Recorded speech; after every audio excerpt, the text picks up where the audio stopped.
Say that he stayed behind voluntarily. Why would he stay behind? That we cannot answer. I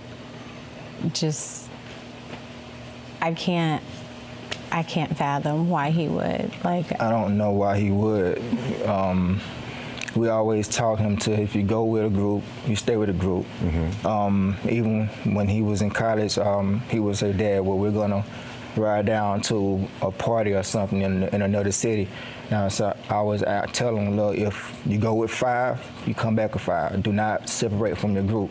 Because I always said, safety is in numbers. Mm-hmm. And he always said, "Yes, sir." So he knew to stay with his group. So why would he split from his group? I don't know. An 18-year-old goes to a party island with 3 friends. 4 boats leave that day. 3 boys come home, 1 doesn't.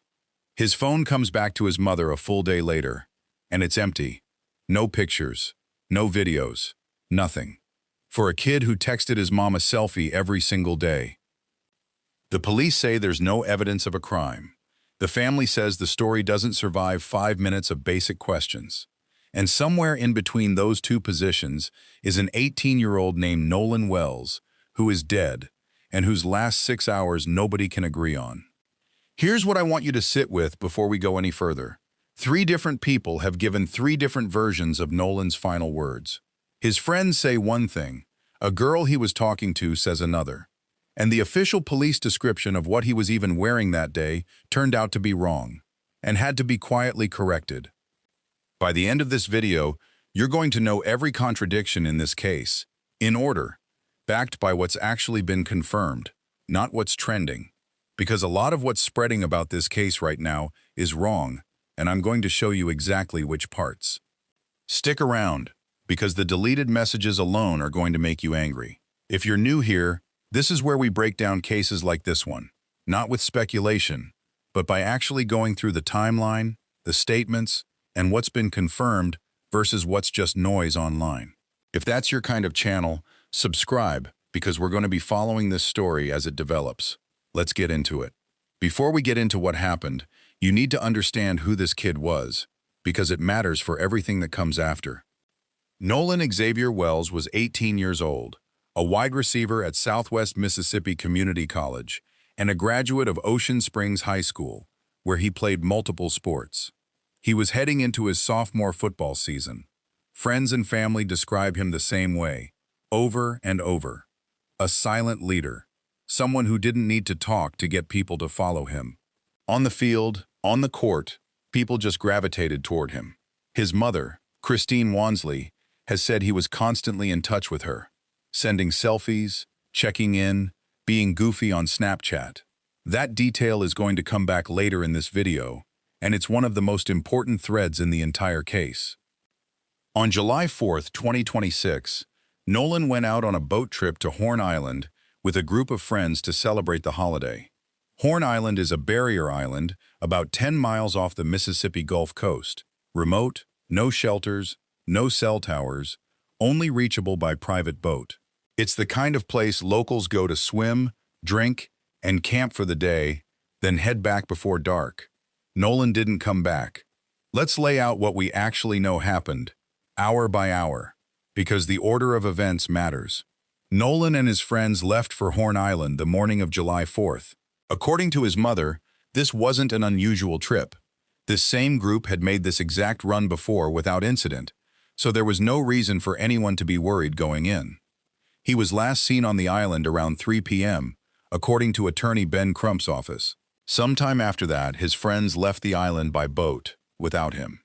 According to a statement posted by the mother of one of those friends, a local judge, the group left around 4:30 p.m., after their boat began taking on water, and developed an issue with its bilge pump. That's the family's explanation for why they left when they did. The friends made it back to the mainland. Nolan did not. Christine says she wasn't immediately alarmed when evening came and went. Nolan had stayed out late before, a movie, a party, nothing that would set off alarm bells on its own. Then, at 11:07 that night, her phone rang, and she says the second she saw it was one of Nolan's friends calling her directly. Not texting, calling. Her stomach dropped. She's since said Nolan's friends simply don't call her like that. From there, things moved, but not smoothly. Christine started calling around to family friends whose sons had grown up with Nolan, asking them to check with the group directly. At the same time, the boys tried tracking Nolan through Snapchat's location feature, while Christine checked a separate tracking app called Life 360. And here's where the first red flag shows up.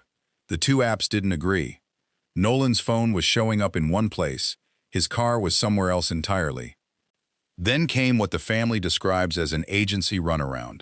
Christine says she was bounced between the Sheriff's Department, the City of Ocean Springs, and the Mississippi Department of Marine Resources, each pointing her somewhere else, before Jackson County formally took over the case. That's hours spent figuring out who even has jurisdiction, rather than actively searching. Once Jackson County took the case, the search escalated fast. The Coast Guard, the Department of Marine Resources, and the National Park Service all joined in. The Sheriff's Department set up a command post on the coastline. 2 days later, on July 6th, a U.S. Park Service ranger found a body in the water on the northwest end of Horn Island, the same stretch of beach where Nolan was last seen. Dental records confirmed what everyone feared. It was Nolan. An autopsy was performed by the Jackson County coroner. Officials say the swimsuit on the body matched what Nolan was photographed wearing that day. A cause of death has not been officially finalized as of this video, though investigators have said they suspect drowning. The family requested, and got, a second independent autopsy performed in Washington, D.C., by a pathologist with no ties to Mississippi law enforcement. That's the bare skeleton of the timeline. Now let's get into why his family doesn't believe it's the whole story. Jackson County Sheriff John Ledbetter has given a fairly consistent public explanation. In his words, "From what investigators have gathered, it sounds like Nolan chose to stay on the island, expecting to catch a ride back with someone else later." On paper, that's a simple, almost unremarkable explanation. Kid stays behind at a party with people he knows, plans to get a ride later. Plan falls apart, tragedy follows. It happens. But Nolan's parents have rejected that story from the moment they heard it, and not vaguely, specifically. Christine has said Nolan was raised on one non-negotiable rule: if you leave with the group, you come back with the group. Her position is that if she'd been in that situation, she'd have told him to get back on the boat, full stop. And if he pushed back, she'd have handed him a phone right there so his parents could tell him themselves. Her exact words, essentially: she would never leave someone else's child behind, especially on an island. His father, Elmore, tells basically the same story, but from years of direct conversations with his son. He says he drilled the same lesson into Nolan constantly. Stay with your group. Don't peel off for a girl you just met. There will always be other opportunities. He said Nolan probably got tired of hearing it. But his logic here is simple. 3 friends leave, 1 stays. The other 3 should have made sure that one person had what he needed. His phone, his bag, even if it meant tension in the moment. You don't leave someone on an island without a way to reach anyone. So you've got 2 completely different readings of the exact same fact pattern. To the sheriff's office, he chose to stay is a plausible, even mundane explanation. To his parents, it's completely out of character. And character, they'd argue, is the whole point, because nobody disputes Nolan physically stayed on that island. The question is whether that was his decision or whether it was made for him. This is where the story starts to fracture, because the explanation for why Nolan stayed behind has already changed at least once. Christine says the first version of the story she was given was that Nolan wanted to stay behind on the island with a girl. His friends reportedly identified her as Katie. Here's the detail that should stop you in your tracks. In that same initial account, Christine says she was also told that this same girl, Katie, was herself unaccounted for, and that nobody in the group actually knew who she was. Read that again. The explanation for why an 18-year-old missing persons case wasn't urgent yet depended on a specific named person, who, in the very first telling, was also missing, and also a stranger to everyone involved. That detail has since been complicated further. Someone connected to Katie posted on Facebook to clarify that she was never actually missing at all. But even setting that confusion aside, There's a second, deeper contradiction buried in this exact same thread. According to Crump, one young woman has said, Nolan told her directly that he was heading back to rejoin his friends on the boat. Meanwhile, the friends who were on that boat say the opposite, that Nolan told he wanted to stay behind with her. So which is it? Somebody in that chain is remembering this wrong, or somebody is not telling the truth. And whichever it is, the answer to that one question determines whether this is a story about a teenager making an independent, if risky, choice, or a story about a teenager who never actually decided to stay at all. There's also a video that's been circulating widely, filmed from a boat offshore, that appears to show a group of people arguing near the water. Crump has said, in some interviews, that the audio has been circulating widely, filmed from a boat offshore, that appears to show a group of people arguing near the water. Crump has said, in some interviews, that the audio has been confirmed to be Nolan's voice, demanding to know why his friends had his phone. In other interviews, he's been noticeably more careful, saying only that there was clearly some kind of argument, without fully committing to whose voice it is. Some of the friends in that group have publicly disputed that Nolan is even in the frame at all, with one saying he was likely just out of shot, in the water. I want to be straight with you here. The identification of that voice has not been independently confirmed by investigators as far as we know. It's a real video, and there does appear to be a real argument in it. What we don't have yet is confirmation of exactly who's shouting, or what it was actually about. Now, the detail that I think matters most in this entire case: what happened to Nolan's phone. Christine says the phone ended up with one of Nolan's friends who made it back to the mainland, and it took time and coordination through a family friend before it actually reached her hands. Once she and her sister got into it, they went looking for anything from that day: photos, videos, snaps. There was nothing. She's described Nolan as somebody whose hand was practically attached to his phone, always documenting, always sending her a peace sign or a smile just to check in. For a kid like that, a completely empty account from an entire day at the beach with friends isn't just odd. To his own mother, it reads as impossible unless something was deliberately removed. Here's the part that makes this more than just a gut feeling. Snapchat content typically disappears on its own after 24 hours if nobody saves it. Christine says she and her sister started searching Nolan's phone before that 24-hour window had closed, which means if there had been anything there originally, it should still have been recoverable at that point. It wasn't.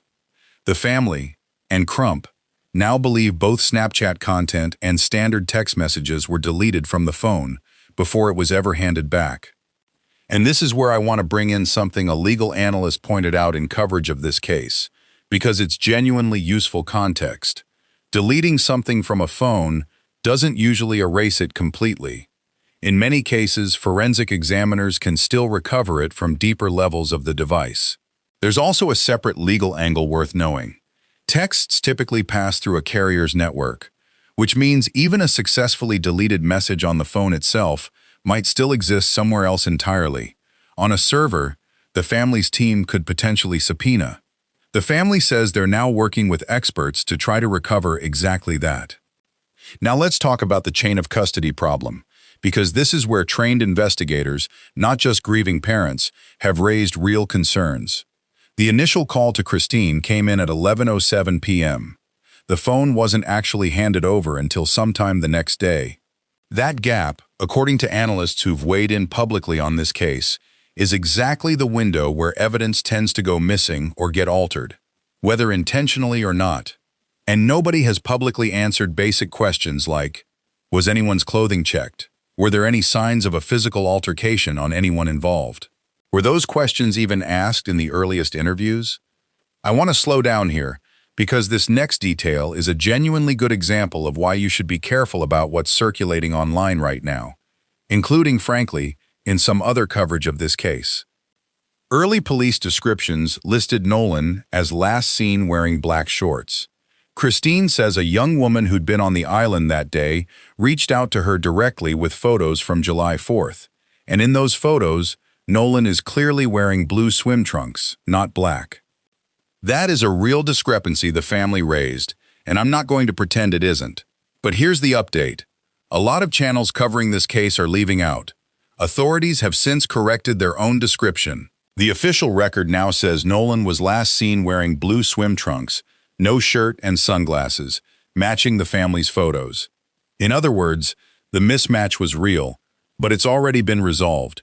It was a mistake in an early report, not an unexplained contradiction still hanging out there. I'm including that not to downplay the family's concerns. Plenty of the other discrepancies in this case are still completely unresolved.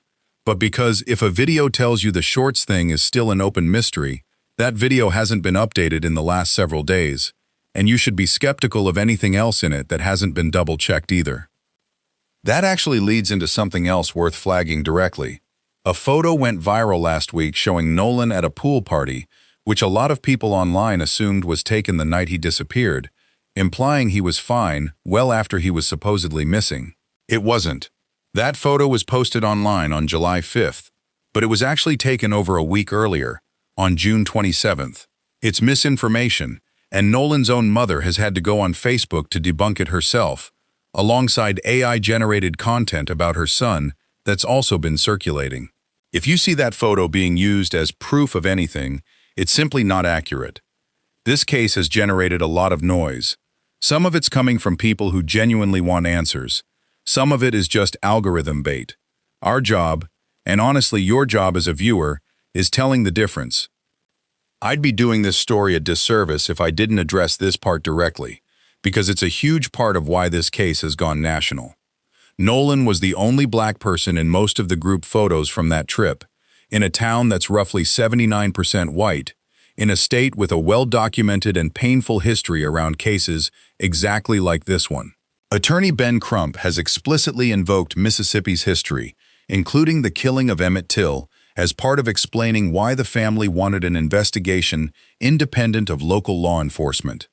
Some of the online reaction has, understandably, focused heavily on race, but there's also been a much uglier strain of commentary, questioning why Nolan was even in that friend group to begin with. Christine has addressed that directly, and I think it's worth including her actual position rather than paraphrasing it into something softer. She said she and her husband never told their children they couldn't associate with someone because of their skin color, that Nolan's heart was big enough to be a friend to anybody, and that if someone has a problem with how they raise their son to treat people, that's a problem on their end, not hers. That matters because it tells you where the family's actual focus is. They're not trying to relitigate who Nolan's friends were. Every public statement from them has been about the 6 hours after 3 p.m. on July 4th, not the demographics of the friend group itself. This case has also pulled in a significant amount of outside support. Civil rights activist and former NFL quarterback Colin Kaepernick helped fund the family's independent autopsy. Filmmaker Tyler Perry is covering funeral expenses and has said publicly that his decision is tied to his own family's unresolved questions about a relative's death. Reverend Al Sharpton has appeared at press conferences alongside the family, and filmmaker Spike Lee showed up in person to show support. A GoFundMe for the family has raised well over $500,000, including a $100,000 donation from producer Byron Allen. Let's talk about where this could actually go, because a few legal analysts covering this case have raised points I think are worth walking through. First, if there really is a confirmed recorded argument involving Nolan's phone, and his friends left the island with that phone while he didn't return with them, one analyst has pointed out that could arguably support a theft claim on its own, separate entirely from whatever happened to Nolan physically. Second, in a case like this, law enforcement has tools available, like exigent circumstances warrants, to compel phone carriers or apps like Snapchat to hand over data quickly, before it disappears. Multiple analysts have publicly questioned why that doesn't appear to have happened here in the first several days. Third, and maybe the most pointed criticism, several analysts have pushed back on the sheriff's office, publicly stating early on that they see no evidence of foul play. Their argument is straightforward. An investigation that's genuinely still active should be described as exactly that, ongoing, rather than something that sounds like a conclusion before basic questions have been answered. Sheriff Ledbetter, for his part, has acknowledged publicly that people want answers faster than a real investigation can actually move, and has said it's going to take real work to get this right. Crump has floated the idea that the Mississippi Bureau of Investigation should take this case over entirely, rather than leaving it with the local sheriff's department. And several analysts expect this to eventually move into civil court, a wrongful death or negligence claim, regardless of what any criminal investigation ultimately concludes. So where does that leave us right now?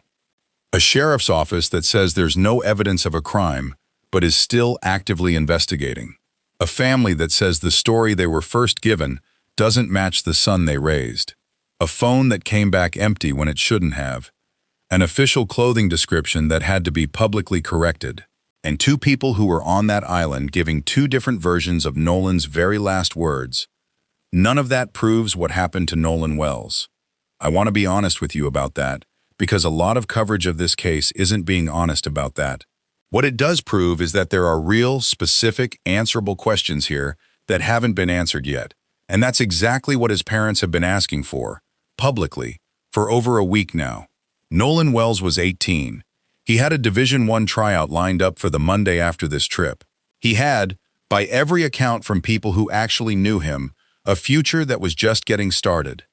We're going to keep following this one. The final autopsy results, whatever's recoverable from that phone, and whether Mississippi state investigators end up taking this over. If that's the kind of coverage you want, this is the place for it. If you want the update the moment the autopsy results come back, subscribe and turn on notifications. Because I guarantee you, when they do, it's not going to be quiet. Thanks for watching. I'll see you in the next one.